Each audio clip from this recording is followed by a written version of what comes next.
quand je lève la tête, je vois le Puy-de-Dôme par la fenêtre de mon bureau. Donc voilà. Bon, enchanté d'être votre premier intervenant pour votre premier live. Donc, Oui. ça me fait plaisir. Et, donc je ne sais pas par quoi vous voulez qu'on commence. Peut-être par me présenter. Oui, te présenter. Tout à fait. Donc, tu es là pour nous expliquer la santé cellulaire et les 4 piliers de la pleine santé. Et pour commencer, effectivement, d'où viens-tu? Pourquoi t'es-tu intéressé à tout ça? Alors moi, je suis Alain Bellost, géobiologue, bioénergéticien, expert en santé cellulaire, et puis un petit peu spécialiste quand même de l'inflammation, et notamment l'alimentation anti-inflammatoire, mais on aura, je pense, l'occasion d'en parler un petit peu tout au long de la soirée. Et donc, je suis un ancien paysan. J'ai été paysan pendant un peu plus de 20 ans, et j'ai eu un accident avec des pesticides. Donc à l'époque, j'étais en agriculture conventionnelle, et j'ai eu un accident avec des pesticides, et donc il y a maintenant bientôt 16 ans, ça fera 16 ans au mois de mai, et il y a eu 12 ans en mois de décembre que les oncologues m'ont dit que c'était mon dernier Noël, qu'il fallait que j'en profite. Donc suite à mon accident, ce que j'ai pas dit, c'est que j'ai développé un cancer du pancréas, donc je suis passé par les montagnes russes, avec les phases hautes et les phases très basses, et donc voilà. Et il y a eu 12 ans à Noël, enfin 15 jours avant Noël, on m'a dit que c'était mon dernier Noël, qu'il fallait que j'en profite, et donc c'est là que je me suis intéressé à... Coucou, je reviens. Je me suis intéressé à la bioénergie.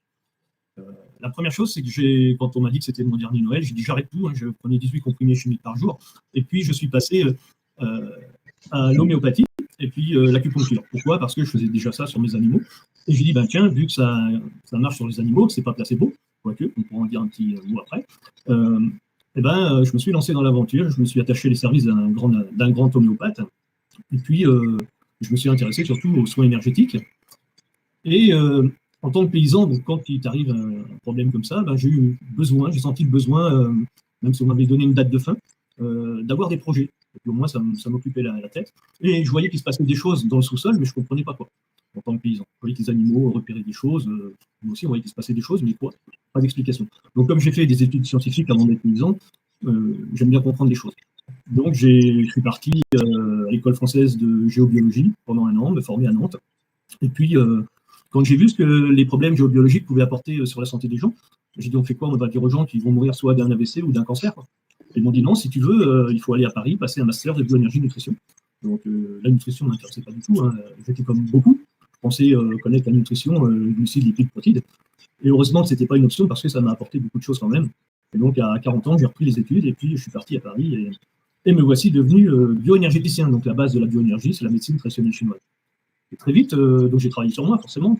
Ayant un cancer, j'étais un bon client. Chose que les gens ont du mal à faire parce que pour travailler en énergétique, notamment avec des outils de détection, il faut couper le mental. Donc, du coup, ils n'y arrivent pas. Moi, je travaille sur mon entourage, et je travaille sur l'entourage de beaucoup de magnétiseurs ou d'énergéticiens parce qu'ils n'y arrivent pas, parce qu'ils sont impliqués, émotionnellement parlant. Donc voilà. Et très vite, j'ai eu trop de travail en tant qu'énergéticien, donc il a fallu que je fasse un choix entre la bioénergie et la ferme. Et donc, j'ai pris ce qui me faisait vibrer. Je suis devenu géobiologue et bioénergéticien à temps complet, et j'en vis maintenant depuis plus de 10 ans. Mais tu gardes le contact avec la ferme quand même, mine de rien, régulièrement. Tu gardes le contact avec les fermes. Oui, effectivement, dans la géobiologie, j'ai une expertise, c'est-à-dire que je fais l'implantation de robots-traites. Donc les robots-traites, ce sont des machines qui traient les vaches 24 heures sur 24, elles viennent toutes seules se faire traire, et c'est un bras robotisé qui les branche, et puis elles sont traites, et après elles repartent. Et pour qu'elles viennent toutes seules, c'est pas difficile de comprendre qu'il faut qu'il n'y ait pas de nocivité sur le lieu où est implanté le robot-traite. Et donc, j'ai eu, quand j'étais paysan, j'ai eu des robots-traites et ça s'était très mal passé. Donc, je me suis très vite intéressé à tous les problèmes qui concernaient les robots-traites. Et quand je pars dans une voie, en général, je suis très professionnel et je vais au bout des choses. Donc, je suis devenu spécialiste aussi de l'implantation de robots-traites. C'est-à-dire que tous les robots-traites en Normandie, qui sont de la marque Lumic, qui sont implantés, c'est moi qui passe pour la société qui les met en route libre. Donc voilà. C'est mon approche avec le monde agricole. Et je dirais que maintenant que je ne suis plus paysan, je vois mieux les problèmes, je vois des choses dans la nature quand on observe. Je ne le voyais même pas quand j'étais paysan. C'est comme quelqu'un qui va habiter auprès du Mont-Saint-Michel, il ne voit pas la beauté du Mont-Saint-Michel quand il passe devant, parce que c'est devenu son quotidien. Donc voilà globalement pour l'approche. Et je suis aussi, donc, avec l'expérience, avec le temps, j'ai pu mettre en place une méthode qui s'appelle les 4 piliers de la pleine santé. Et apparemment, c'est pour ça que je suis là ce soir, c'est pour en discuter. Donc voilà, je ne sais pas si vous avez des questions avant qu'on démarre sur un des piliers. Alors pour l'instant, il n'y en a pas. J'en profite pour dire un bonsoir à Bernadette, à Véro, à Marilyn, à Elsa. À Zaya qui est là, coucou. À Vénusienne, à Piezzouzou, à Zaya évidemment, et à un autre Alain. Alors, en attendant, si vous avez des questions, n'hésitez pas à les poser. Avant que tu enchaînes avec le premier pilier, peut-être juste pour préciser le cas dans lequel nous, on a pris contact avec toi, c'est que tu pratiques l'antenne de l'échère et que c'est à tes côtés qu'on a été formé. Voilà, elle n'est jamais loin. Tu l'as préparé. Outil qui ne me quitte quasiment jamais, l'antenne de l'échère. Alors pour ceux qui ne connaissent pas l'antenne de l'échère, c'est un outil de détection, mais de précision. Parce qu'on a un petit curseur qu'on va pouvoir déplacer comme ça, sachant que tout ce qu'on recherche a une fréquence différente. Donc voilà, ça nous permet d'être très très précis. Sachant que c'est toujours le corps qui détecte. Mais voilà. Après, on aura peut-être l'occasion de dire un mot sur l'antenne de l'échère. Moi, ce que je propose, c'est qu'on détaille les 4 piliers de la pleine santé, mais qu'on fasse une pause entre chaque pilier. Et voilà. Pour une rotation. Oui. Écoute, a priori, il n'y a pas de questions en préambule, donc tu vas pouvoir attaquer le premier pilier. Ok. Bon, allez, on va commencer par lequel? Le stress, peut-être? Stress. Ce que je vous propose, c'est qu'on commence par le stress, ensuite on pourra faire la bioénergie, puis la géobiologie et finir par la nutrition.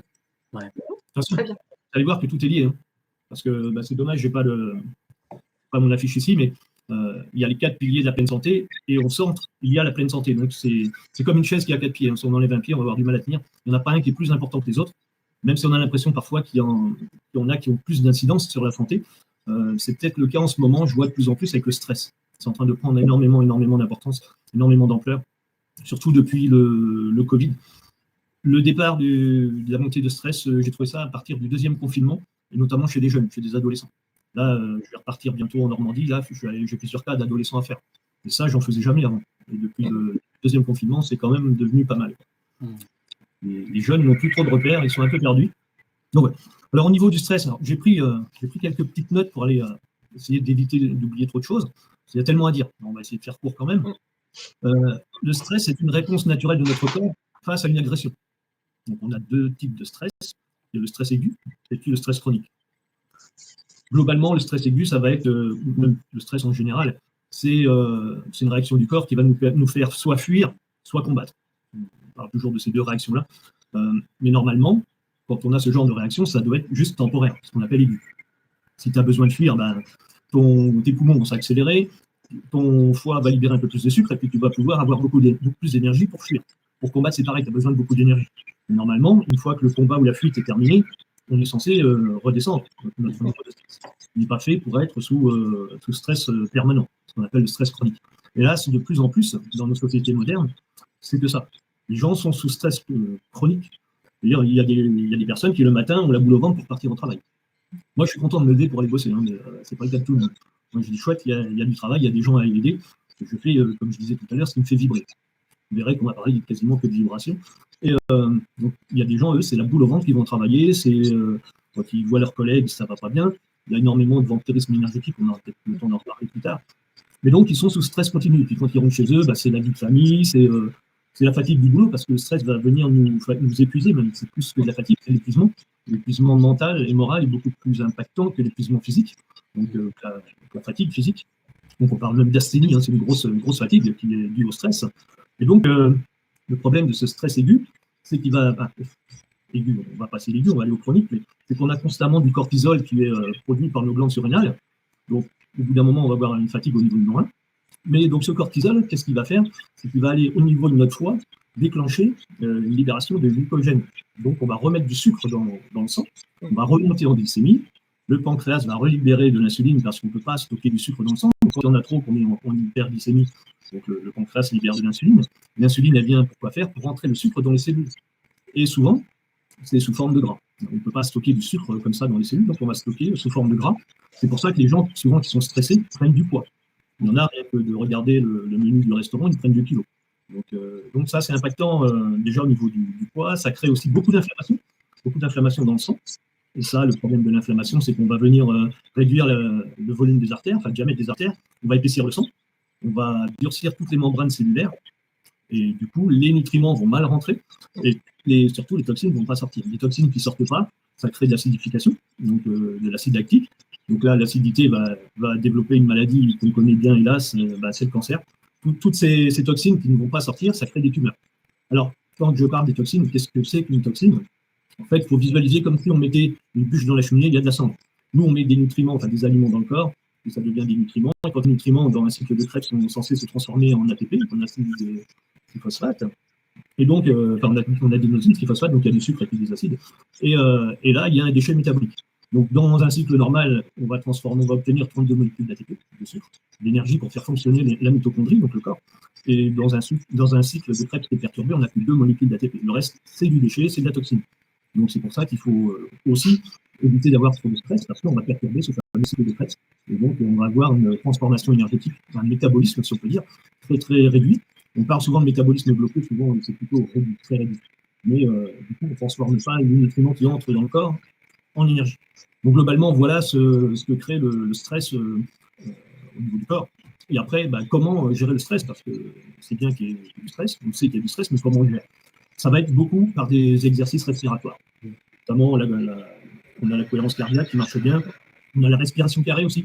On inspire sur 5 secondes, donc une pause de 5 secondes, on expire 5 secondes. Donc en fait, pour réduire le stress, il faut priver notre cerveau d'oxygène. Donc à partir du moment où on va faire une pause, il va se demander ce qui se passe. Et là, il lâche prise.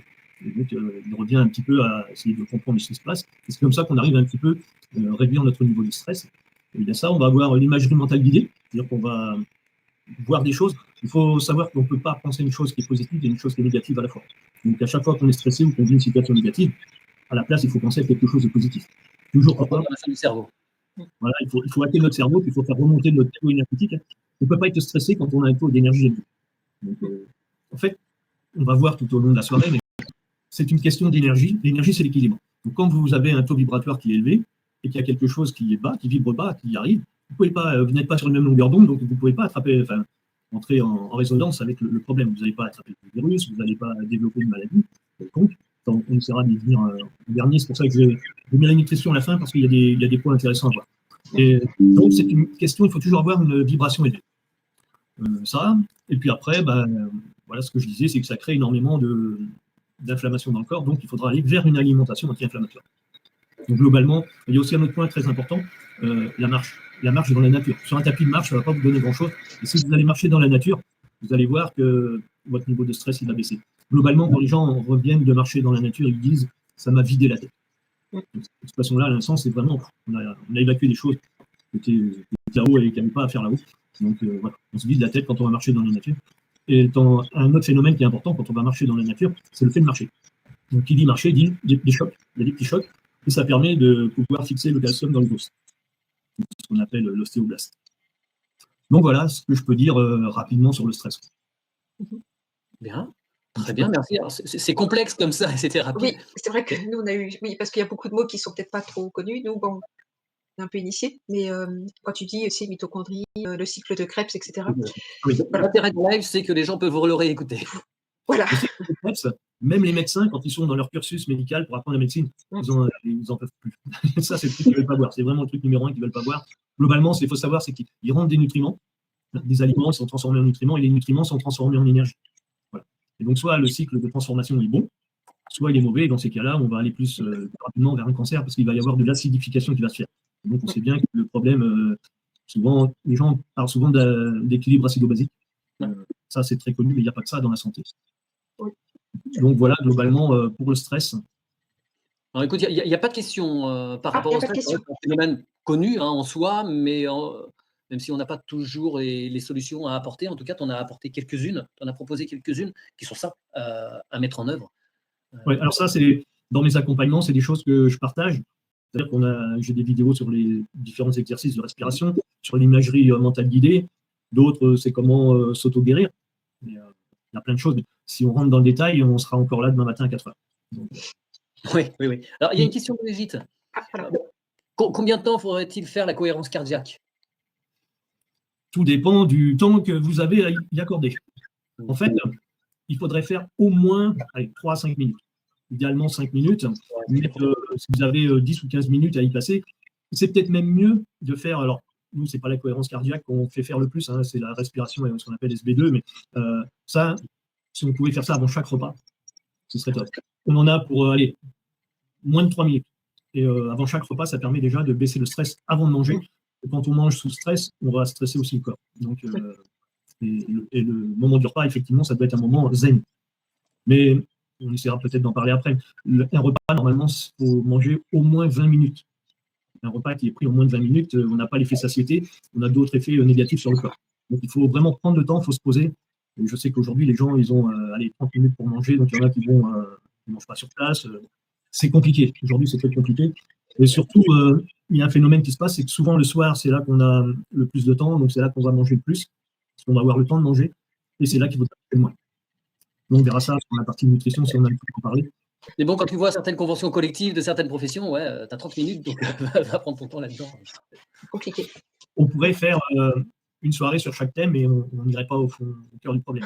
Alors après, voilà, je parle d'exercices respiratoires ou autres, mais idéalement, il faut vous montrer des vidéos parce que le dire comme ça, mais globalement, pour évacuer le stress et être en bonne énergie tout au long de la journée, il faudrait y consacrer 10 à 15 minutes chaque matin. Nous, on a une petite routine. Bon, après, il y a des exercices d'ancrage pour prendre des raccourcis, mais globalement, Oui. quand je dis aux gens 15 minutes, ils me disent, mais j'ai pas 15 minutes. Ouais, d'accord, mais si tu prends 15 minutes, ça fait un quart d'heure, il t'en reste encore 97 pour finir la journée, quoi. Donc voilà. Ouais. 95, tu n'en avoir que 96 dans la journée, mais globalement, les gens, c'est parce qu'on ne prend pas le temps. On ne pense pas que c'est quelque chose de très important et ils n'ont pas la priorité de leur santé, de leur bien-être pour démarrer la journée. Merci Alain pour cette réponse. Alors, on a un message de Zaya qui nous dit de mettre des pouces pour permettre au live de voyager. Merci Zaya, tu y penses toujours, on est nul là-dessus sur l'histoire de pouces et d'abonnement. Et oui, d'ailleurs, vous ne pouvez interagir, je crois, sur le live que si vous êtes abonné. Alors, visiblement, il y a pas. Demander aux gens de s'abonner, mettre des pouces, partager. Voilà. Ouais. Bonjour Zaya. Zaya également a été formée en même temps que Aude et moi à l'antenne de l'Échère par Alain, chez Sylvie. Voilà. Alors, comme dit Alain, bah oui, je pense que tout le monde peut s'accorder 1 heure par jour. Alors, ça dépend des situations, hein, quand on court toute la journée, entre les gamins, le boulot et tout. Mais bon, faut bien faire, ouais. Mais, Chose importante, quand on parle des gamins, ce qui est bien, c'est de les intégrer à la routine. Ils adorent. Hein. Quand il y a des enfants, vous leur faites des exercices, ils adorent ça. Donc, c'est bien de les intégrer à la routine. Ah ouais. Alors, non, ça a sauté de question. Si on magnétise l'eau que l'on boit, cela diminue-t-il le stress? Bah, tout dépend dans quel état émotionnel on est quand on magnétise l'eau. Vu que tu vas mettre ton énergie. Donc voilà. Mais donc il faut être. À la limite, on fait un petit exercice respiratoire avant de magnétiser l'eau. Mais ouais, on va parler de l'eau après, il y a beaucoup de choses à dire. Oui. Mais voilà. Ça va être sûr. L'eau, parce qu'on est composé en moyenne à 70% d'eau, donc c'est la base. Oui. C'est la base, qui est tellement négligée. Il y a tellement de personnes qui boivent moins d'1 litre d'eau. On en parlera tout à l'heure sur les quantités qu'il faut boire. Et encore, dans les 1 litre, c'est pas forcément de l'eau en plus. Quand on met quelque chose dans l'eau, ça ne rentre pas dans les cellules. Voilà. Et au niveau des cellules, on a ce qu'on appelle une aquaporine. Et donc, les molécules d'eau rentrent les unes après les autres. Donc, il faut que ça aille doucement déjà. Donc, il ne faut pas envoyer une grosse quantité d'eau d'un coup. Il faut y aller vraiment par petites gorgées. Vous voyez, j'ai déjà bu peut-être 3 ou 4 gorgées depuis le début. Et donc, il faut que ça ait le temps de pénétrer. Et si on a quelque chose dans l'eau, donc théine, caféine, sucre, les molécules sont trop grosses pour passer l'aquaporine parce que l'aquaporine est vraiment fine. Et dans ces cas-là, on ne va pas s'hydrater, ça ne va pas rentrer parce que les molécules qui sont dans l'eau ont besoin de cette eau pour s'hydrater. Et si on n'a pas mis assez d'eau même, avec du thé ou du café ou du sucre, alors sachant que quand je parle de sucre, il y a le sirop, mais il y a aussi l'alcool. Il y a des gens qui mettent de l'eau dans l'alcool ou de l'alcool dans l'eau.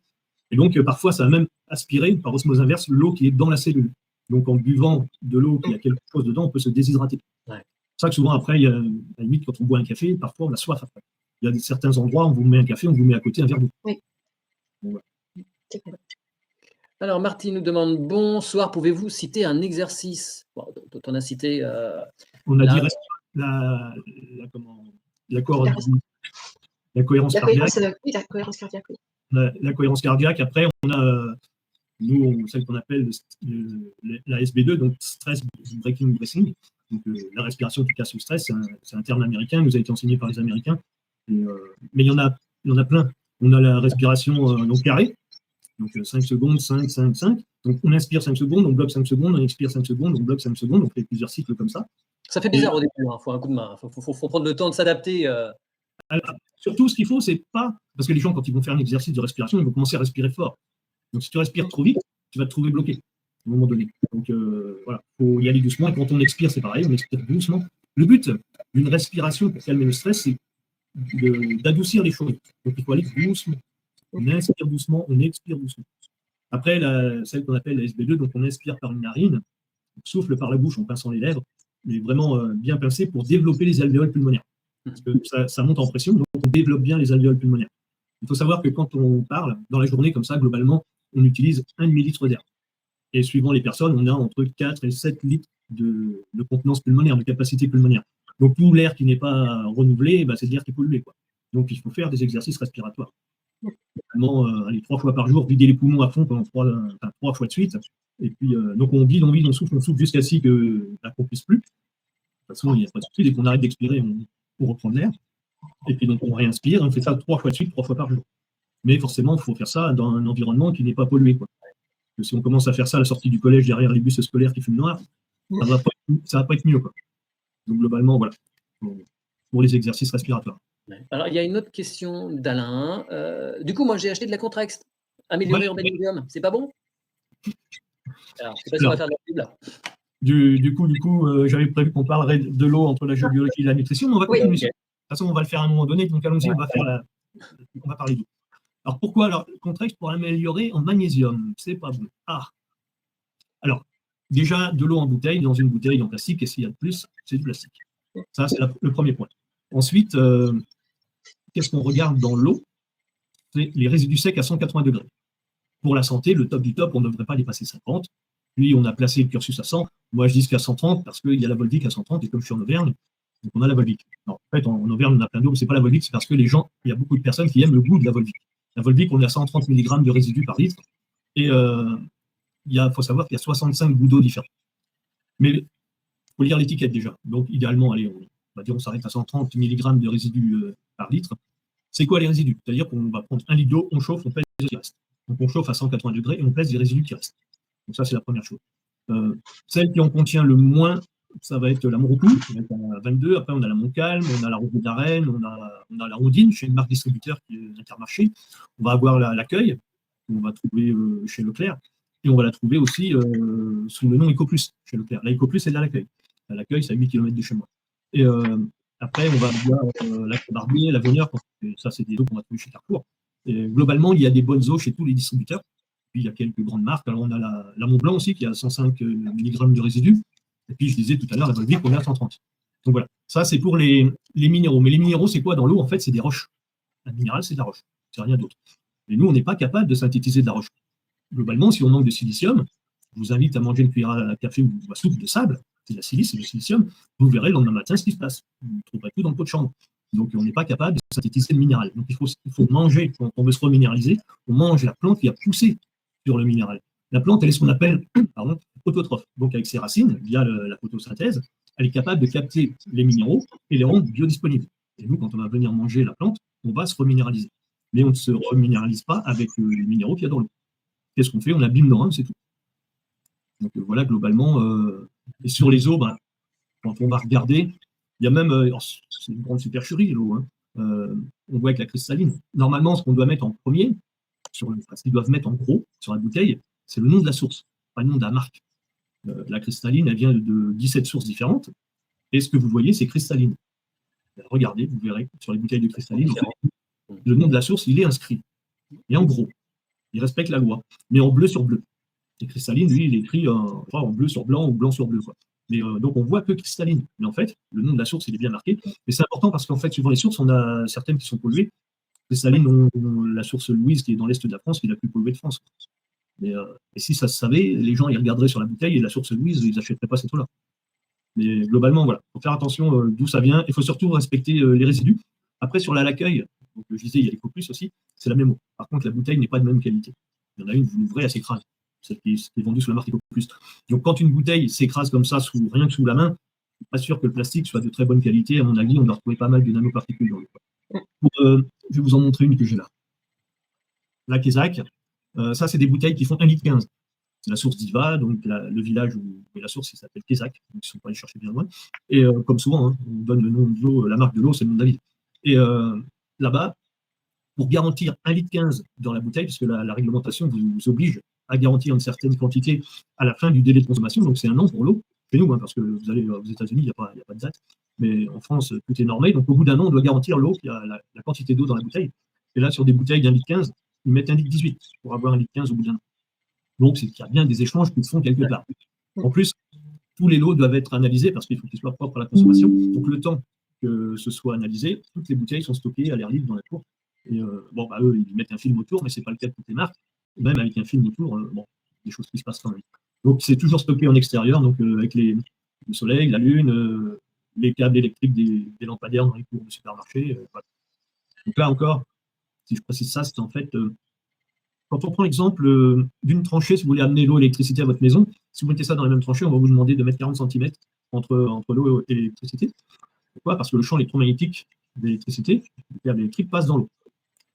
Et il y a, pour ceux qui ont des forages, dont on parlait de ferme au début, d'élevage, quand on fait un forage, la pompe, le moteur de la pompe, il est au fond du forage, et puis il est alimenté par un câble électrique, et puis on le fixe sur le tuyau d'eau. Donc on retrouve énormément de champs électromagnétiques dans l'eau de boisson des vaches. Idéalement, il faudrait mettre un câble blindé pour pas qu'il y ait ce problème-là, mais très peu le font.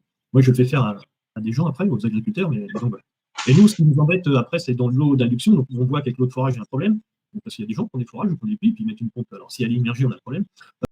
Vous avez les gens qui achètent les bouteilles, il y a un problème. Et il y a l'eau de réseau. Donc, et là, il y a aussi des problèmes avec l'eau de réseau. Alors lesquels?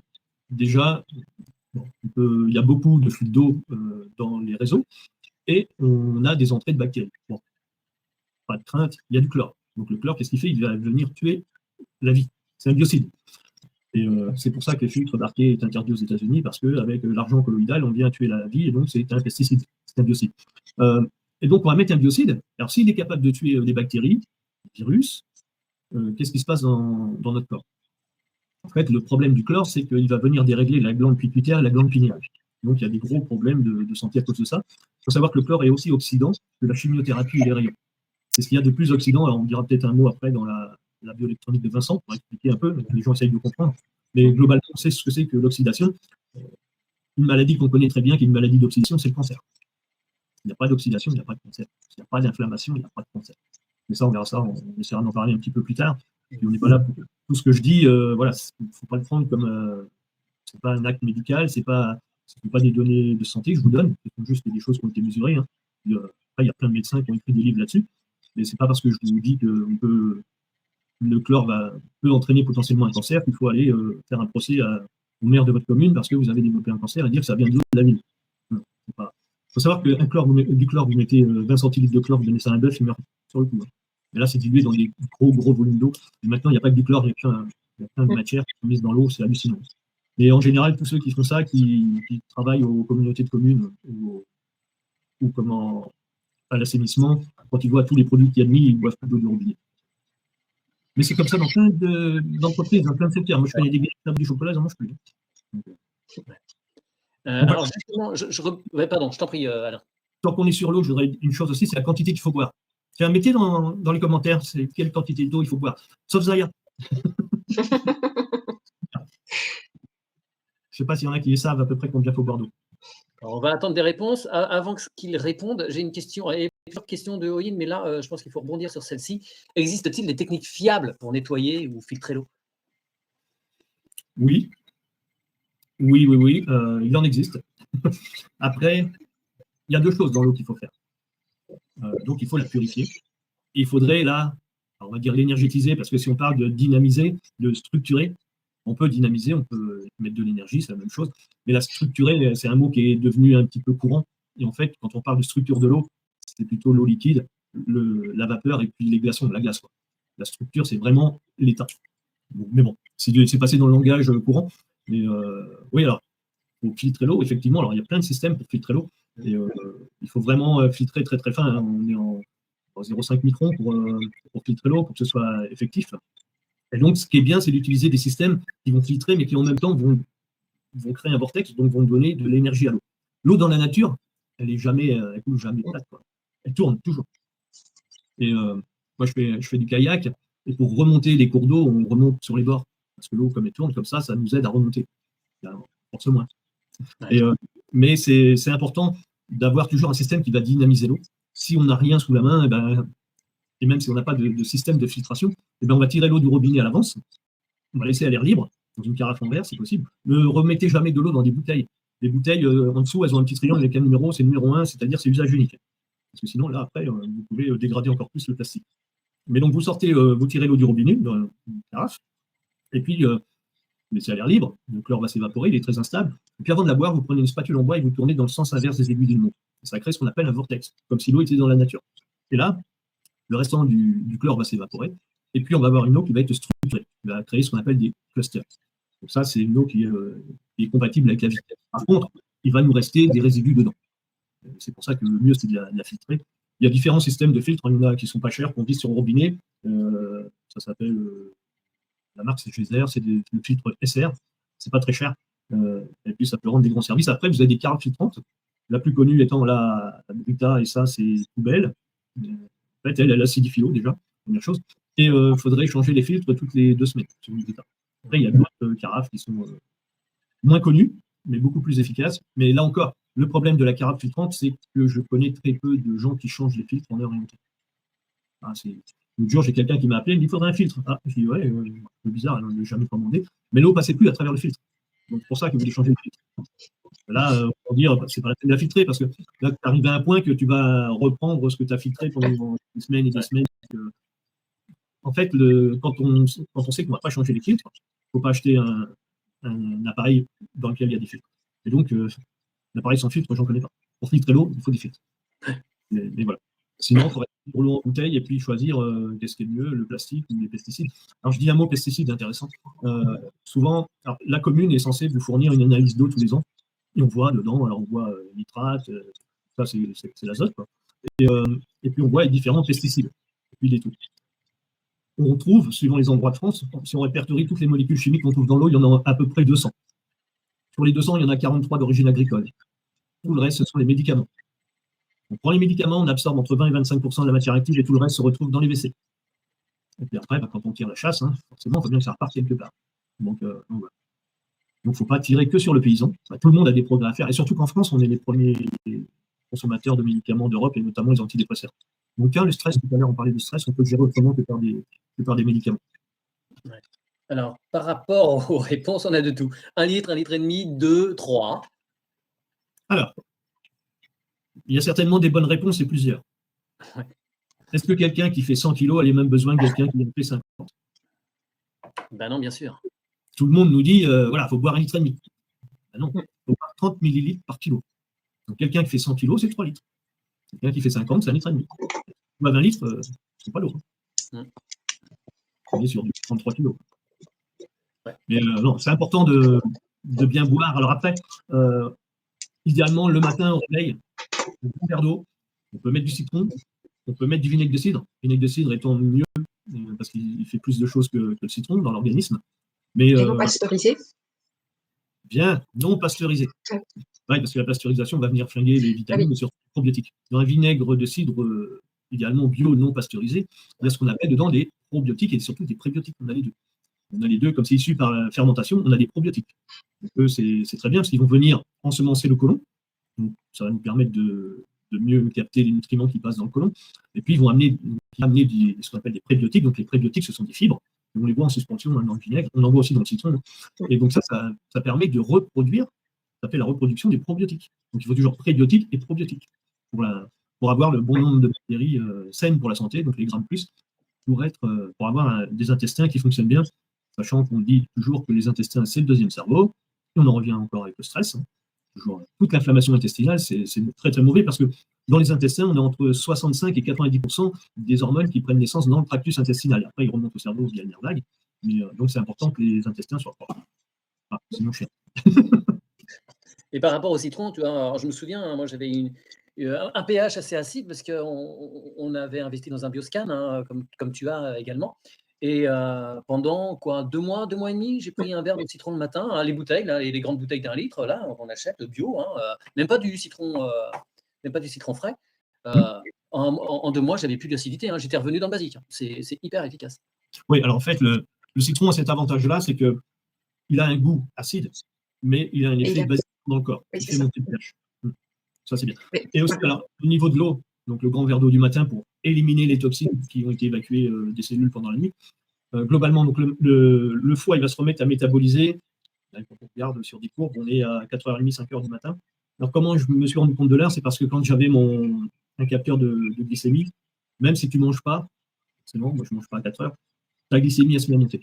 Et c'est comme ça que fait tout le monde. Et en fait, toutes les études ont montré que c'était quand le foie se remettait à fonctionner. Donc, il libère le sucre. Et donc, et globalement, allez, on va dire 5 heures du matin jusqu'à 23 heures, le foie il métabolise. Donc, il transforme tout ce qui arrive de ce qu'il y a. Et arrivé vers 23 heures, il se met en mode détox. C'est pour ça qu'on dit qu'il ne faut pas manger gras le soir, parce que les graisses qui ne vont pas être métabolisées, elles vont être stockées. Donc le foie n'aura pas le temps de métaboliser les graisses, parce que globalement, allez, c'est 8 à 12 heures, suivant les graisses, dans les différents types de graisses. Donc une dizaine d'heures en moyenne pour métaboliser les graisses. Donc forcément, le soir, quand tu manges, elles ne vont pas être métabolisées quand le foie va passer en mode de stockage. La fois importante, il faut toujours avoir fini de manger au moins 2 heures, voire 3, c'est mieux, avant d'aller au lit. Les gens souvent mangent tard le soir. Il vaut mieux manger tôt et faire nos occupations après, et, pour avoir bien digéré avant d'aller se coucher. Et donc, notre foie, la nuit, il enlève les toxines. Et là, l'eau du matin va venir évacuer, on va nettoyer tout ça. Et après, donc pendant les repas, il ne faudrait pas boire d'eau. Idéalement, on ne doit pas boire d'eau, au maximum un verre par petite gorgée, mais parce que l'eau va venir diluer les sucs digestifs gastriques. Donc la digestion va être incomplète et elle va être beaucoup plus longue. Alors qu'on veut une digestion complète et rapide. Et globalement, c'est 1h30 de digestion. Après, on verra à la fin si on a le temps d'en parler, mais les aliments, en fait, la vidange gastrique, donc ce qui sort, ça sort dans l'ordre que c'est rentré. Donc on verra qu'il y a un ordre dans lequel il faut manger les aliments. Et donc, une fois qu'on a fini de manger, on attend la digestion. On peut finir notre repas par une boisson chaude, c'est pas mal, hein, soit une tisane, un thé, un café. Et puis après, on reboit que lorsque la digestion est terminée. Donc là, globalement, c'est 1h30 après, et par petites gorgées. Parce que sinon, si on veut reprendre un grand verre d'eau, c'est avant le repas, 15-20 minutes avant le repas. Mais pas entre les repas, parce que sinon, ça fait comme la pluie d'orage, ça arrive, ça lessive. C'est-à-dire qu'on ne va pas hydrater les cellules du corps. Ça fait de l'eau extracellulaire qui nous fait faire pipi, mais ça ne nous hydrate pas. Et l'eau, elle est très, très importante. Il faut qu'on soit hydraté pour la peau, pour plein de choses, quoi. Il faut se souvenir aussi que lors du cours d'une digestion, on a besoin de 40 litres d'eau. Et ça, non. Ton micro, Aude, ça fait du bruit. Excuse-moi. Pardon. C'est pas grave. Il y a des gens qui disent, mais non, vous vous trompez, c'est pas 40 litres, c'est 4 litres. Bah non, de toute façon, tu ne bois pas 4 litres non plus par jour. Enfin, moi, je suis monté à 4 litres au sommet de mon cancer. Mais voilà. Et donc, l'eau qui a besoin pour la digestion, elle est prise ailleurs. Donc, il faut amener assez d'eau, parce que sinon, il y a toujours un système qui se trouve bloqué pour faire fonctionner un autre. Le corps il dit, bon, bah, là, j'ai besoin d'eau ici, top, ici, on bloque. Et puis, une fois que c'est fait, la digestion est faite, top, on en remet. Mais globalement, les gens qui ont des problèmes de transit, qui sont constipés, la première chose, c'est qu'ils manquent d'eau. La deuxième, ils manquent de fibres. La fibre, c'est la première carence mondiale. Quand je fais remplir des carnets alimentaires à mes clients, alors, on a des pâtes, on a des spaghettis, on a des tortellis, il y a tout un tas de pâtes. Il y a un peu de riz, mais des légumes, il n'y en a quasiment pas. Alors, c'est la base. Tout à l'heure, je voyais le magnésium. C'est pas par l'eau qu'on avait le magnésium. C'est avec quoi qu'on a du magnésium? Il y en a plein dans le chocolat. Très bien. Dans le chocolat noir. Mais ce n'est pas celui-ci que je pensais. Il y a un aliment très important, enfin, une catégorie d'aliments. Les légumes verts. Ah oui. Pourquoi? Parce que c'est quoi la couleur verte dans le légume? La chlorophylle. Chlorophylle. C'est la chlorophylle. Mais qu'est-ce qui donne la couleur verte à la chlorophylle? Le magnésium à tous les coups. Ouais, en fait, il y a une chose très très importante. J'aime bien que les gens commencent leur repas par un légume vert, si possible même une salade, une crudité verte, parce qu'on va amener de la chlorophylle. La chlorophylle, quand on regarde au microscope, c'est la même molécule que l'hémoglobine, un atome près. L'hémoglobine, c'est un atome de fer, et la chlorophylle, c'est un atome de magnésium. Et on est plus souvent carencé en magnésium qu'en fer. Le rôle de la chlorophylle, ça va être de transporter l'oxygène dans le corps, comme l'hémoglobine, exactement pareil. Et en plus, ça va permettre de fixer du calcium. Parce qu'il y a beaucoup de gens qui manquent de calcium, donc il y en a qui n'en apportent pas assez, et d'autres qui en perdent trop. Et quand on perd trop, en général, mais ça on voit ça quand on passe sur la machine d'organotest, et quand on perd trop, souvent c'est parce qu'il manque de magnésium pour le fixer.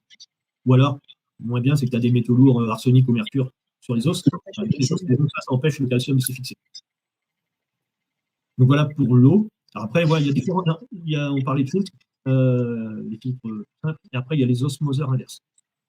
Celui qui boit de l'osmosée, purement osmosée, va mourir.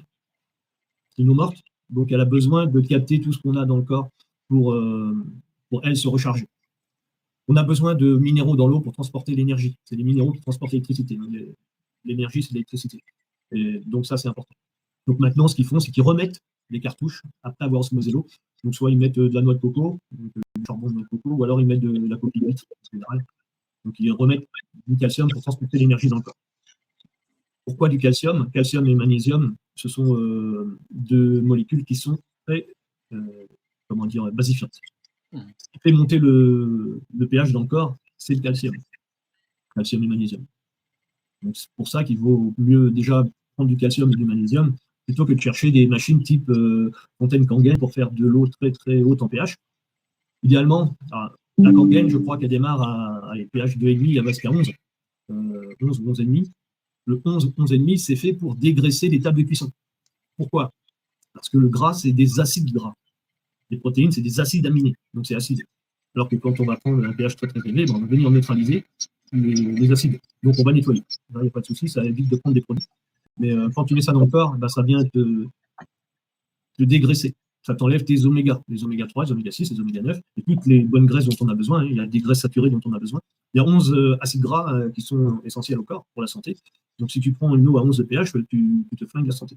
J'ai eu pas mal de clients comme ça qui étaient des thérapeutes, certains des naturopathes. Ils n'ont pas connaissance de ça, et puis ils ont fait des gaffes, faut voir dans l'état dans lesquels je les ai retrouvés. Bon, maintenant ça va, mais... Et ce week-end, j'ai eu, déjà dans le coin, quand je fais des conférences, il y a des naturopathes qui viennent. Ce week-end, j'ai eu pas mal de naturopathes avec 2 conférences que j'ai faites là, à Clermont-Ferrand. Il leur en manque ça fait partie au niveau savoir, au niveau santé, quoi. On va reconnaître les légumes, l'association de légumes, mais j'espère qu'ils ne sont pas tous comme ça. C'est peut-être moi qui place la barre un peu trop haut.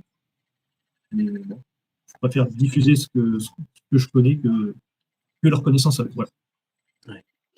Ok, très bien pour tous ces renseignements sur Holo. Alors, il est déjà 20h24. Alors, théoriquement, on doit s'arrêter à 20h30. On a passé à peine le premier palier. Tu reviendras. Hein. On s'en doutait. On a bioénergie, géobiologie, nutrition anti-inflammatoire. On va pas faire plusieurs volets. Comme vous voulez. Lequel est le plus rapide, dis-moi? Aucun, me diras-tu. Les 4 sont... En fait, le plus rapide, c'était le stress. Ouais, voilà, les autres, oui, c'est ça. Ouais. Alors, peut-être terminer. On lance à l'un ou la bioénergie, vous avez le protocole de soins, vous voyez que c'est quand même, si on veut parler de tout, on va y être un moment. Oui. On pourrait parler géobiologie, dans ce qui reste le plus rapide, c'est la géobiologie. Eh bien, on t'écoute. Alors, il y avait plein de questions un peu sur l'eau, mais il y a eu des réponses, eau tiède, voilà, ou chaude. Alors, c'est important de répondre à ça. L'eau chaude, non. Alors, non quand c'est le verre d'eau du matin ou quand on veut mettre quelque chose dedans. Voilà, le matin avec de l'eau tiède ou de l'eau froide, tu me dis eau chaude, la question. Il y avait aussi du chaud. Il y avait aussi du chaud dans les questions. Pas d'eau chaude. Parce qu'une chose qu'on veut faire, c'est déjà absorber de la vitamine C, qui est certainement, je pense, la plus importante des vitamines. Certains vont dire vitamine D, mais non, c'est la vitamine C, parce qu'elle est très antioxydante. Mais également, pour être référencé en aucune vitamine. On amène du citron ou même du vinaigre de cidre pour amener de la vitamine C. Pourquoi? Parce que la vitamine C, notamment, on va faire monter le pH, mais surtout, on veut amener de la vitamine C, parce que la vitamine C est très oxydante. C'est-à-dire que dès qu'elle prend l'air, ça y est, elle est oxydée. C'est pour ça qu'il vaut mieux essayer déjà de les garder dans une bouteille plutôt foncée, à l'abri de la lumière. On serre, on referme le bouchon. De même que si on presse un citron, l'autre moitié va vite s'oxyder. Également, c'est de mettre le citron entier. Mais la chaleur va détruire la vitamine C. Globalement, la vitamine C, elle disparaît à 55 ou 60 degrés, entre les deux. Après, tiède, froide. Si froide, c'est eau du réfrigérateur, c'est non. Quand on va boire une eau froide, alors c'est là encore qu'il y a certains naturopathes qui vont dire en buvant froid, on fait monter la température du corps et donc on va brûler des graisses. Si c'était si simple, il n'y aurait personne d'obèse. Non, le problème de l'eau froide, c'est qu'on va ralentir le métabolisme derrière. Donc on va avoir là encore une digestion qui va être plus lente et incomplète. Donc l'idéal, c'est à température ambiante. Le summum, ce serait de l'emmener à 35 degrés, s'approcher de la température du corps. La température ambiante, c'est déjà pas mal. Voilà pour Alain, j'ai lu quelque part qu'il fallait boire de l'eau à température ambiante. C'était une bonne réponse, Alain. Bonne réponse, Alain. Mais toujours sans chlore. On la laisse à l'air libre pour que le chlore s'évapore. Et puis, on touille, spatule en bois, sens inverse des aiguilles d'une montre, on fait quelques tours pour créer un vortex. Ouais, il y avait aussi une notion là, peut-être intéressante par rapport à la zéolite pour réduire le pH. La zéolite pour réduire le pH. Moi, je dirais la zéolite pour aller plutôt choper des métaux lourds. Pour réduire le pH, non. Qu'est-ce qu'elle va faire, la zéolite, pour réduire le pH? Ça marche avec une eau du robinet uniquement, c'est qu'elle va capter le chlore. Le chlore, on a un pH proche de 14. Hein, donc, quand on prend de l'eau, qu'on la filtre, et qu'on va mettre soit du charbon, soit de la zéolite dedans, on va descendre le pH à peu près de 0,5 points. Ok. Ouais. D'accord, très bien. La zéolite, elle permet de filtrer des métaux lourds, mais pas tous. Si quelqu'un veut utiliser de la zéolite pour filtrer des métaux lourds, idéalement, je vous conseille d'amener avec de la spiruline, mais pas n'importe laquelle, parce que si elle contient plus de métaux lourds pour votre corps, vous allez vous intoxiquer. Ça, c'est pareil, il faudra en parler quand on parlera de nutrition. Le volet nutrition sera important, je crois. On pourrait faire une soirée. C'est clair. Ouais, en géobio. Géobio, allez. Alors, qu'est-ce que la géobiologie? La géobiologie, c'est l'étude de l'influence de la planète Terre sur les milieux vivants. Voilà, on a fini. Alors, des choses importantes en géobiologie, parce que, bon, à la limite, on s'en fiche un peu de la science. La géobiologie, c'est surtout qu'est-ce que ça nous amène de pratiquer la géobiologie. Déjà, pratiquer la géobiologie, ça permet de se resynchroniser un petit peu, se reconnecter à la nature. C'est une première chose. Ça permet aussi, quand on apprend la géobiologie, de savoir pourquoi à l'école primaire, j'ai appris comment fonctionnait l'atmosphère. Et notamment une couche qui m'intéresse, là, c'est la ionosphère. Voilà. Ioniser, c'est arracher un électron. Donc, quand on a les photons du Soleil qui passent la ionosphère, ils vont se trouver chargés positivement. Et ce qui vient du centre de la Terre, ça s'appelle des électrons qui sont chargés négativement. Et ça, quand ça se rejoint, forcément, je vous ai dit au début, la vie, c'est l'équilibre. Donc là, ils ont besoin de s'équilibrer, donc ils se rejoignent. Et quand ils se rejoignent, ça fait un éclair. Donc, on a 2000 impacts de foudre par seconde autour du globe. Donc, c'est pas mal. Il y a toujours un endroit où c'est qu'il y a des éclairs.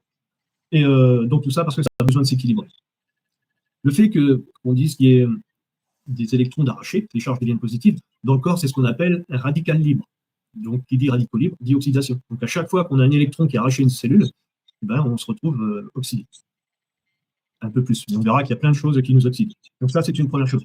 Une autre chose qui est importante, alors aussi, quand j'étais gamin, on m'a appris qu'à la surface du globe, il y avait des quadrillages électromagnétiques. Donc, on en a un qui est électrique qui s'appelle le réseau Hartmann. Et puis, en diagonale, on a le réseau Curie.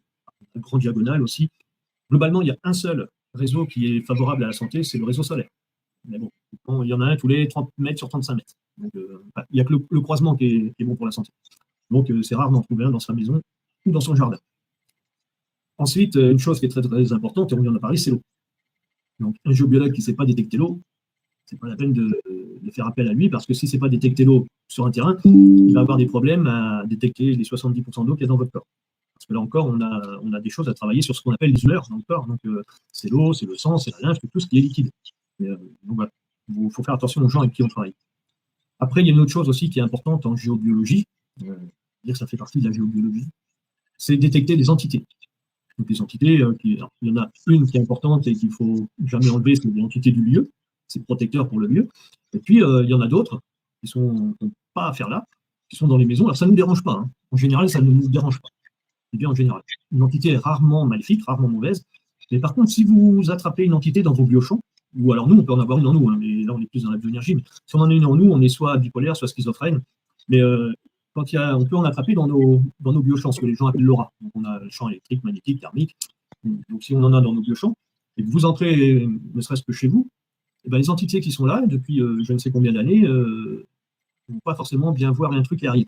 Et donc, vous allez vous sentir mal, il va se passer des choses un peu bizarres, vous n'allez pas comprendre. Donc, voilà, dans ces cas-là, il faut déjà enlever l'entité qu'on a dans nos biochamps, mais il faut aussi enlever les entités qu'on n'a pas à faire chez nous. Ce sont des amérantes, hein, donc elles sont là, mais en fait, elles sont errantes. Donc, elles n'ont pas aéré, il faut les faire monter. C'est des choses que je fais très, très régulièrement. Le truc, c'est qu'une entité, ça vibre bas. À peu près. Alors, quand on parle de vibration, plutôt vibrateur, on parle d'unité Bovis. Monsieur Bovis avait mis en évidence, c'est une fréquence électrique qu'on mesure en angstrom. Mais donc voilà. Donc, ça a une fréquence électrique basse, et nous, on a une vibration, donc, on voudrait que ce soit assez haute. Et donc, pour s'équilibrer, elle va faire baisser votre taux énergétique et elle se rééquilibre. Donc, quand il y en a une, bon, ça va, elle n'y arrive pas. Il peut y en avoir 2, 3, 4, 5. Et puis, nous, on peut avoir aussi des problèmes extérieurs. On peut avoir vécu un gros stress, un choc émotionnel qui nous fait baisser en énergie. Et là, ça match. Donc, quand c'est une entité, bon, il n'y a pas grand-chose à craindre, mais qu'on va se la balader sur nous. Mais si c'est des maladies, c'est beaucoup plus rare. Chose importante, quand je parle d'unité Bovis, je ne sais pas si ça vous parle, aux spectateurs. Les unités Bovis, c'est une fréquence électrique. Globalement, si vous allez voir un magnétiseur, il va prendre un pendule. Il va avoir un cadran et puis il va regarder à combien vous vibrez. Vous vibrez bas, vous vibrez haut. Et il y a ce qu'on appelle un équilibre biotique. L'équilibre biotique, M. Bovis, en 1930, il a mis en évidence que c'était à 6500 unités Bovis. Aujourd'hui, vous avez des gens qui ne savent pas à quoi ça correspond, l'équilibre biotique. Et donc, vous avez des thérapeutes qui ne savent pas. Il y a beaucoup de gens qui ne savent pas ce qu'ils font. C'est pour ça que dans notre domaine, globalement dans tous les domaines, il y a 80% soit d'incompétents, soit d'escrocs. Et 20% de gens bien intentionnés. Et donc, ils ne savent pas à quoi ça correspond. Et il y a quelqu'un qui arrive, il regarde, il mesure. Oh là, 7500. Ah bah, t'es en forme. ne se demande pas pourquoi le gars vient le voir. L'équilibre biotique, c'est la vibration de la planète Terre. Bon, en 1930, ça vibrait à 6500. Aujourd'hui, on est à 10 000. Donc, quelqu'un qui est en dessous de 10 000, donc en dessous de l'équilibre biotique, il va vers les problèmes de santé. Et au-dessus de 10 000, c'est la bonne santé. Par contre, il ne faut pas vibrer trop haut. Parce qu'à un moment donné, on est passé dans le spirituel. Et donc, on se retrouve perché. Tellement on est haut, on est perché. Donc, on n'est plus en résonance avec les gens qui nous entourent, avec notre lieu de vie. Et puis, ça peut finir mal. On peut finir à l'hôpital psychiatrique. Donc, voilà, ça, c'est, quand on est dans sa bulle, on est perché dans sa bulle là-haut, ça peut effectivement finir très mal. Donc, voilà, je referme la parenthèse sur la vibration. Alors, non, je la rouvre. On parlait d'eau tout à l'heure. En fait, le taux vibratoire, c'est la vibration de l'eau dans le corps. Ça, c'est important à savoir. Donc, pour que l'eau elle vibre, déjà, il faut qu'il y ait de l'eau. Donc, buvez suffisamment d'eau. Il y a des eaux qui sont plus riches en énergie que d'autres. Hein. D'ailleurs, il y a la Montcalm, ils mettent dessus la résistivité de l'eau. Ça, c'est la fréquence énergétique de l'eau. Si on les compare à d'autres, il y en a qui vibrent à même pas 10% de la Montcalm. La Montcalm, c'est pas marqué dessus, mais vibre l'eau, la Montcalm, il n'y a pas de souci. Donc ça, c'est pour le taux vibratoire, c'est la vibration de l'eau dans le corps. Donc, il faut, pour qu'elle vibre, de l'eau, forcément. Et après, il peut y avoir un outil qui est pas mal, genre un bol tibétain. Parce que là, vous faites vibrer le son, c'est une onde porteuse. Et là, en plus, c'est une fréquence assez basse, donc ça va bien aller, ça va bien rentrer dans le corps et ça va bien. Le bol tibétain, il a plein d'avantages, mais il a notamment celui de faire vibrer l'eau dans le corps. On parle des autres vite fait. Le bol tibétain, ça va aligner vos chakras. Alors, ça dépend. Alors, les bols que vous avez, idéalement, il faut un grand bol, 1,7 kg, 1,8 kg, jusqu'à 2 kg. On se le retourne sur la tête, on se met face au sud, magnétique. Ça, c'est important. La tête au nord, quand on est couché, donc quand on est debout, c'est la face au sud magnétique. On va frapper une fois de chaque côté. Et là, ça va aligner nos chakras, ça va les ouvrir, ça va faire vibrer l'eau dans le corps. Ça va débloquer les blocages sur les petits points de blocage sur les méridiens de l'acupuncture. Donc, c'est vraiment l'outil. Quand on veut se faire de l'auto-guérison, déjà, on peut commencer avec ça. On va faire du préventif, parce que quand on est déjà malade, ça ne va peut-être pas suffire. Et en préventif, vous buvez un grand verre d'eau, vous mettez le bol sur la tête le matin, et puis face au magnétique, et c'est parti, vous avez de l'énergie pour la journée. Ne tapez pas trop fort quand même sur le bol quand il est sur votre tête. On ne tape pas avec le bâton, on tape avec une maillotche. La maillotche, c'est yin, on peut taper yang. Parce que le bâton, il est yang, on peut taper vraiment yin. Sinon, si vous tapez fort avec le bâton, vous pouvez vous décoller un tympan. Donc, je vous l'aurais dit. Je vous ai pas dit. Alors, une fois qu'on a regardé pour on va venir vers des choses qui sont un peu plus terre à terre. Je coupe mon micro parce qu'il y a mon chien. On va venir vers des choses, une pollution encore très impactante pour la santé, mais qui est d'origine humaine, celle-là. C'est pas un effet de la planète, mais pour regarder ça aussi dans la géobiologie, c'est toute la partie électrique. Alors tout le monde va toujours penser, ah bah oui, le téléphone portable, le micro-ondes, oui, mais non. La première chose, c'est regarder s'il y a bien, on va commencer par poser un appareil, on va regarder la valeur de la prise de terre. La loi nous dit en France que la valeur de la prise de terre doit être, ce qu'on appelle la résistivité de la terre, doit être inférieure à 100 ohms. En Allemagne, c'est inférieur à 10. Voilà. En Allemagne, on prend soin de l'habitant. En France, on prend soin de l'EDF. Donc, il faut déjà que la terre soit bonne. Parce qu'elle peut très bien être inexistante ou alors trop haute. Et dans ces cas-là, s'il n'y a pas de terre, on est hors la loi. S'il y a un problème, quelqu'un se fait électrocuter chez vous, l'assurance peut très bien ne pas fonctionner. Et pareil, si on est au-delà des 100 ohms. J'ai mesuré plus de 1000 ohms chez des gens. Et les gens ne comprenaient pas que quand ils touchaient le lave-vaisselle ou la machine à laver, ils prenaient le courant. Donc, c'est très, très important la valeur de la prise de terre. Ensuite, on a ce qu'on appelle l'électricité basse fréquence. Basse fréquence, c'est impactant. Pourquoi? Parce que basse fréquence, en France, c'est 50 Hz, aux États-Unis, 60. C'est ce qu'on a dans nos prises électriques. Dans nos appareils qu'on va brancher sur les prises électriques, ça marche à une fréquence de 50 Hz. Ça veut dire que les électrons changent de sens 50 fois par seconde. Donc ça, c'est important de le savoir. Pourquoi il faut le savoir? Parce que l'électricité, ça va venir, on va dire que le feu, donc l'électricité et l'eau, ça ne fait pas bon ménage. L'électricité et l'eau, ça ne fait pas bon ménage, et nous, on est composé à 70% d'eau. Donc, si vous êtes auprès d'une source électrique, nous, on a des appareils de mesure, des appareils de tension induite, on voit le courant qui traverse le corps. Et donc, quand vous êtes auprès d'une source de 50 Hz, les électrons vont faire ça 50 fois par seconde, et les molécules d'eau dans le corps, c'est une molécule qui est dipolarisée, donc elle va faire ça aussi 50 fois par seconde dans le corps. Donc là, ça crée de l'inflammation. C'est le principe du micro-ondes. En fait, le micro-ondes, ce sont des ondes très courtes, donc une puissance très haute. En fait, la longueur d'onde est inversement proportionnelle à la longueur de l'onde. Et donc, par la fréquence. Et plus la fréquence va être élevée, donc plus les molécules d'eau vont s'exciter et vont tourner vite. Si vous mettez, on prend l'exemple de la purée de pommes de terre en sachet, vous en mettez dans une tasse, mettez au micro-ondes, 2 minutes, vous pouvez même mettre le micro-ondes à fond, vous ouvrez, il ne se passe rien. Les flocons de purée, ils sont froids. Vous mettez un petit peu d'eau ou un petit peu de lait, je vous conseille de couvrir parce qu'il va y en avoir partout. C'est l'excitation des molécules d'eau qui font que ça chauffe. Mais ça ne marche pas que pour les aliments dans le micro-ondes, ça marche aussi pour nous. Donc idéalement, quand le micro-ondes il tourne, on ne reste pas à regarder le plateau tourner, il n'a pas besoin de nous, on s'éloigne au moins de 3 mètres. Quand on va aller à une plaque de cuisson électrique, que ce soit halogène ou induction, même les anciennes, mais on va parler plus spécifiquement de l'halogène ou de l'induction, le champ électromagnétique il va à 2,60 m. Donc ce n'est pas la peine de rester à regarder le plat mijoter. On vient touiller de temps en temps et après on s'éloigne. Pensez surtout aux femmes enceintes. Qu'est-ce qui est devant le plus près des plaques? C'est le bébé. Donc là, on va déjà commencer à cuire le bébé de l'intérieur. Et puis, on va se retrouver avec des enfants qui naissent avec des tumeurs au cerveau. Ça, on en voit régulièrement. Il faut savoir que tout le temps qu'un enfant n'a pas 7 ans, la paroi du cerveau est très malléable. Et donc, c'est là qu'on peut faire passer aussi des toxines dans le cerveau. Nous, les adultes, on va rebondir sur le micro-ondes, on a une barrière hémato-encéphalique. Donc, les toxines ne peuvent pas passer. Rien ne passe. Même la chimiothérapie, on vous envoie ça pour aller au cerveau, pour une tumeur du cerveau, ça ne passe pas. Donc, on va vous mettre un casque sur la tête et on va vous envoyer des micro-ondes pour ouvrir la barrière hémato-encéphalique. Et après, on va vous dire, mais les micro-ondes, ce n'est pas dangereux pour la santé. Bon, ça ouvre la barrière hémato-encéphalique et ça fait passer toutes les merdes dans le cerveau. Donc, essayez. Il faut toujours penser que la meilleure des protections, c'est l'éloignement, l'évitement. Donc, si vous pouvez vous éloigner des appareils qui tournent. Pire que le micro-ondes, on a le Bluetooth. Les fréquences sont plus élevées. Ce n'est pas le double, mais pas loin. Donc, quand vous êtes dans la voiture, alors, admettons, vous faites un trajet, il y a 300 km, vous mettez votre GPS. Des fois, on est même en conversation téléphonique avec le GPS qui tourne. Comme on va loin, on branche le téléphone parce qu'il ne va pas tenir toute la distance. Et on a la tôle, donc la cage de Faraday qui arrête les ondes. Donc là, votre téléphone, pour capter les satellites, les antennes relais, pas les satellites, parce que ce n'est pas des cellulaires qu'on a, et il va monter sa puissance par 8. Donc, je ne vous raconte pas un peu le problème de santé que ça peut créer. Donc ça, et globalement, sur les ondes de le micro-ondes, la Wi-Fi, la Bluetooth, le top du top, pour essayer de rester en bonne santé, il faudrait couper la Wi-Fi le soir sur la box. Alors, soit on coupe que la Wi-Fi, soit on la débranche, et puis mettre le téléphone en mode avion. Si on n'a pas besoin d'être appelé la nuit, on peut se mettre en mode avion, et dans ces cas-là, il n'y a pas d'onde. Vous aurez toujours votre réveil, vous aurez accès à votre agenda, mais il n'y aura plus du tout de données cellulaires, plus de téléphone, plus d'Internet. C'est comme ça, vous ne serez plus embêté que les ondes. Après, il existe tout un tas de systèmes, de tapis, autres, mais voilà, pour se protéger, idéalement, c'est l'évitement. Donc, globalement, ça, et puis l'eau qui va être auprès des sources électriques, elle va enregistrer ces informations. Ce que je disais, ce qui nous gêne sur les plateaux d'eau, ce n'est pas les antennes relais, c'est le gros chemin de câble électrique qui les alimente.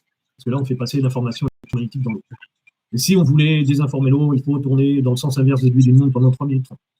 Il y a des carafes pour ça qui existent. Mais voilà. Donc ça, globalement, après, on travaille aussi sur plan des fois. Avant de se déplacer, on peut voir des choses intéressantes. Et puis, mon outil de prédilection pour la géobiologie, pour les soins, pour tout, c'est l'antenne de l'échelle. Donc voilà, je pense qu'en géobiologie, on a à peu près fait le tour. Alors, on peut travailler.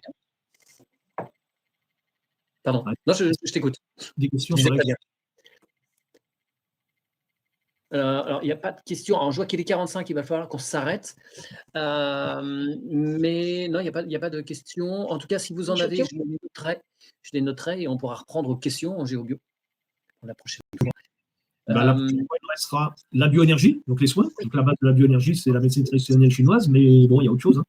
On verra, il y a du paranormal, il y a la médecine traditionnelle chinoise, il y a les émotions, il y a plein de choses à voir. Et puis, la nutrition, il y aura 2-3 petites choses à dire.